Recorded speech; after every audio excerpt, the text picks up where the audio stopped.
Hey guys, today I want to talk to you about empaths, and if empaths are helping or if they are hindering. This episode is all about you, sweet, lovely earth angels that you are, and some of the difficulties that you struggle with, some of the types of people that you attract, and kind of what happens in that relationship dynamic. So let's dive right in. The reason why I wanted to record this episode is because Spirit has presented me two different examples for you guys over the last week.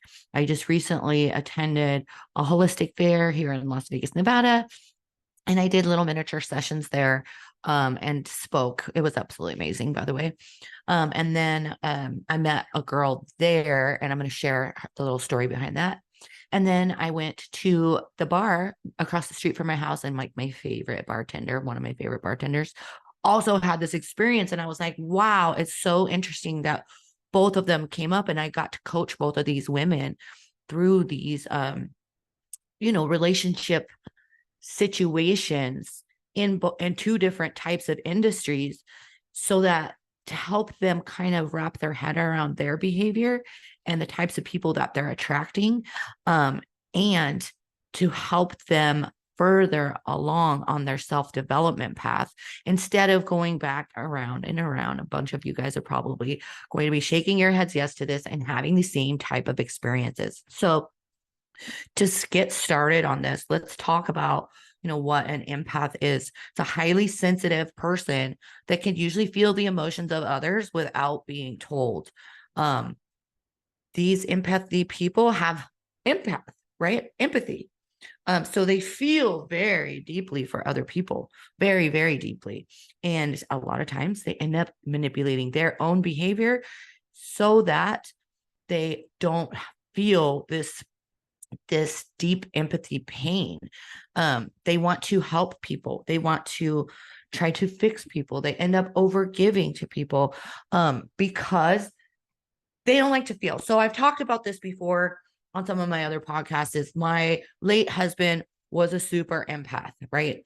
And so he would fix things and do strange things so that he would not feel my angst, right? Because a perfect example was, I would never remember where I put my sunglasses, like ever. Right. So he always would find them for me, not just because he was a nice guy, but because if I was looking for my glasses, my sunglasses, and I started feeling angst in my stomach, he would feel that feeling. And because he didn't want to feel that feeling, he didn't want to feel me having angst, he would rather fix things so that I would never have that feeling. So funny story. You guys are probably all saying, yes, I do this too. Another funny one is like, do you load the dishwasher because maybe your kids don't do it the way you like it? So it's kind of funny how empaths end up putting themselves last a lot of times, and they end up attracting people who need help. Um, Another perfect example of being an empath is you have what I call the Santa Claus vibe. You know how little kids are attracted to Santa Claus. They want to sit on his lap. They just want to be in his energy because he portrays this deep, caring, safety feeling where, you empaths also carry that vibe. So, answer me this: when you're out in public, do strangers want to come be in your energy? Do strangers tell you the craziest stuff? Do strangers just open up to you and talk to you? Um, do strangers even ask to touch you? Right? This is a perfect example of being an empath. You have the Santa Claus vibe.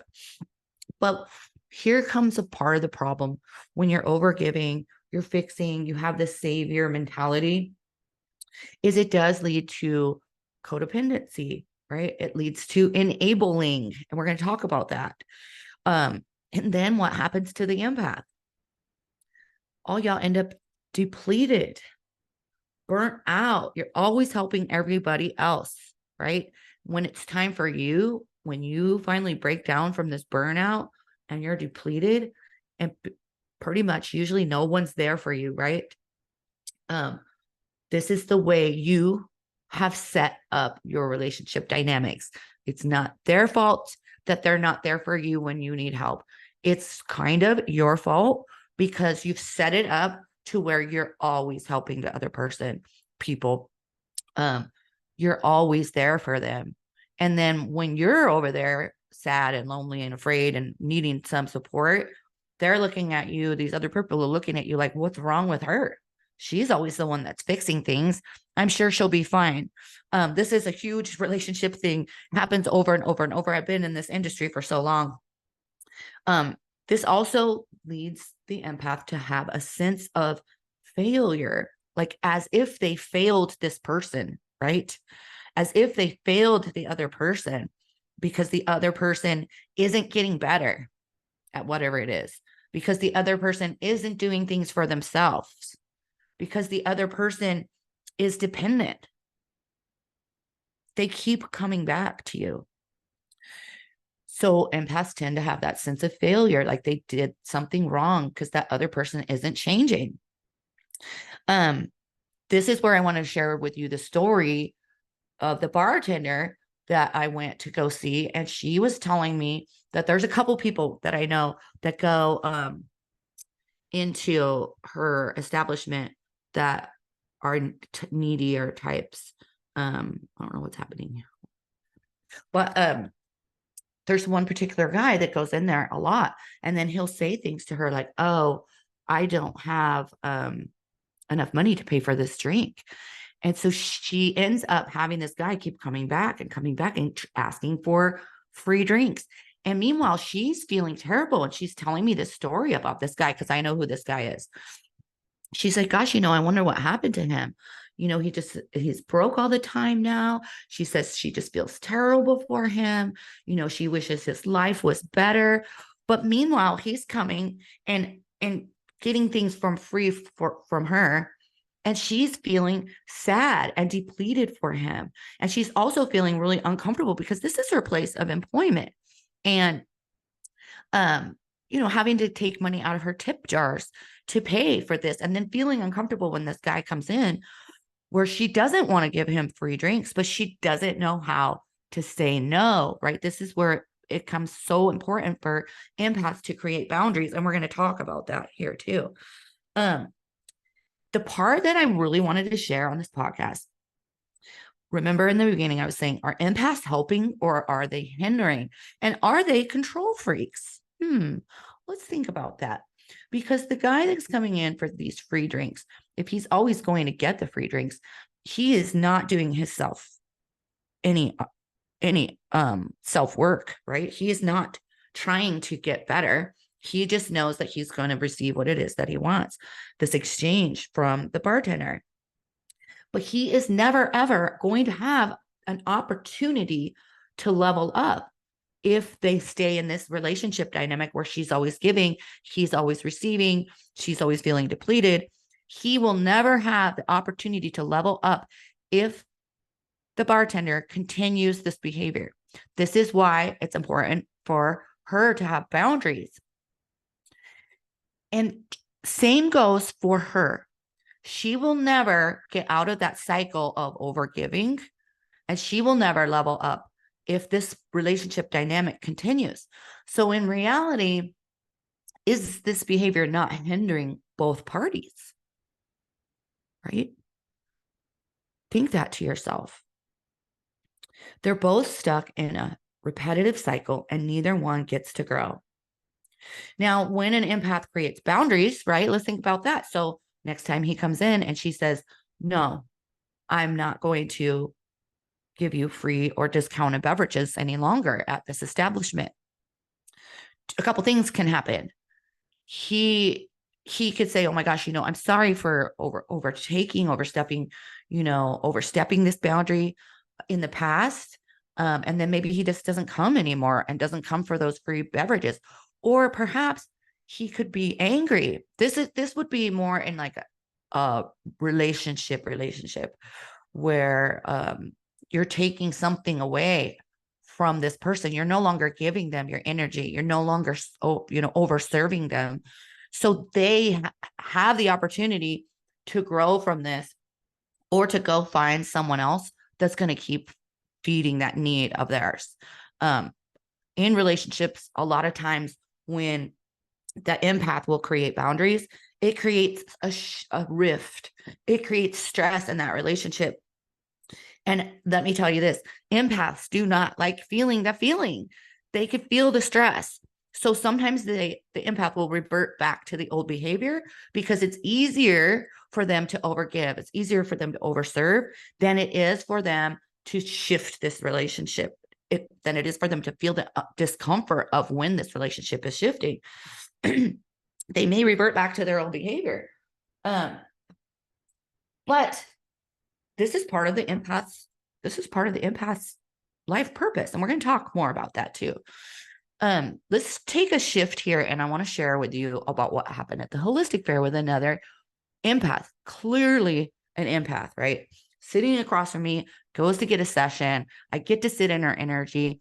And a lot of times when I do a session, I'll look at their money mindset. I'll look at their money energy, because it's on you. It's all this is imprinted on you.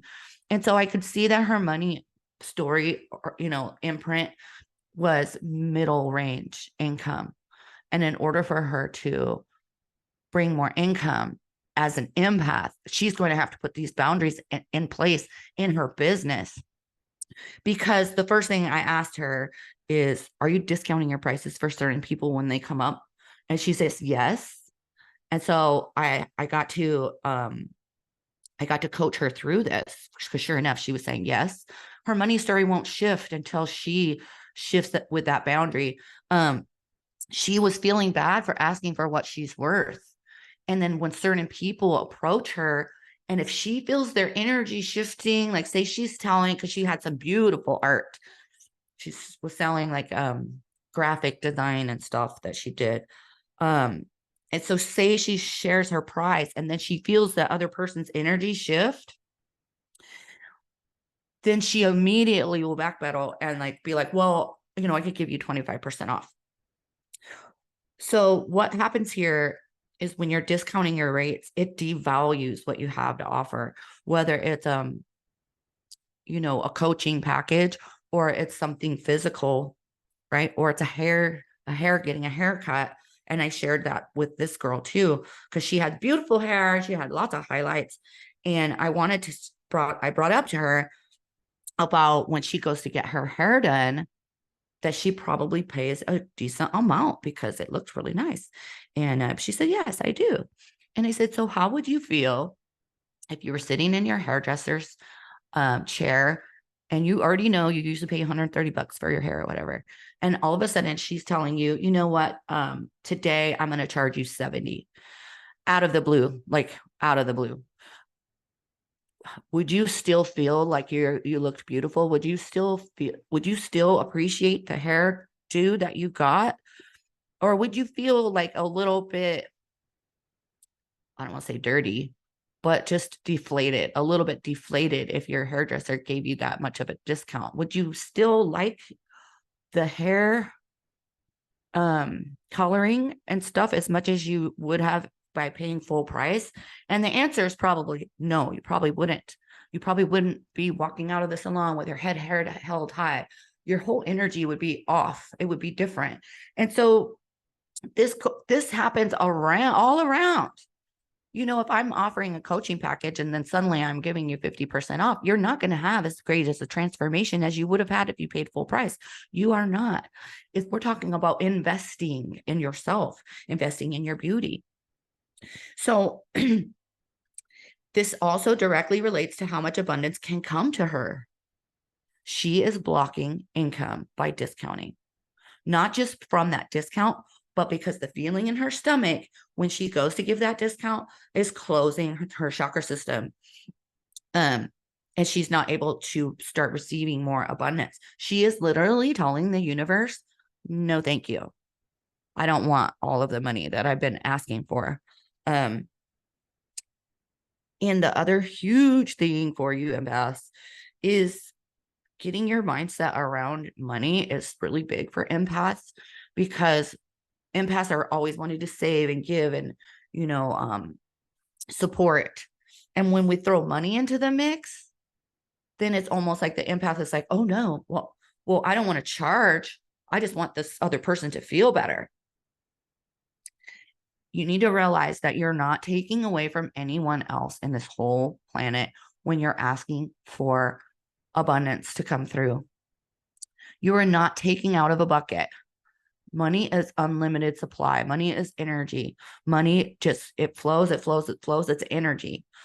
So one of the life purpose of an empath is to really get straight around creating boundaries, realizing that they're not taking away from anybody. This is huge around empathy because they're such servants to other people that they feel like they're taking away if they're asking for an energetic exchange. And you're not taking away from that person. You're giving them, like the guy at the bar, giving them an opportunity to know what his worth is, giving him an opportunity to value the beverage that he's getting, giving him an opportunity to shift around his money mindset so that he can give to the circle, right? So he could give to the bartender so that the bartender can pay her bills, so that, you know, her kids can have food. And it's a constant cycle, right? She's not holding on to that money forever. She's putting it into the system, to the cycle, to go around and get processed and to come back. And then when we do get to invest in ourselves, money starts coming to us because we're saying, I am worth this investment. And when you're the one that's receiving that income, you're saying, I am worth this income coming in. I know what I have to offer is this valuable, and it's going to give this other person a transformation, and therefore there needs to be an energetic exchange. So to kind of recap, I wanted to share with you guys, are empaths helping or hindering, or are empaths a little bit of a control freak because they want to control the situation? You get to ask yourself all these questions, and you get to see what's happening now when you're going out into the world and having these relationship dynamics and watching your behavior so that you can see what you're setting up your relationships for. All these people that are around you are only responding to what you have set into place. Can it change? Yes. I have a freaking awesome course on my website called Living as an Empath. I talk all about changing your relationship dynamics in there. Can you shift it? Yes. Will it feel uncomfortable? Yes, because all change is uncomfortable. So I'm sending you guys all so much love. I hope you loved this episode. And please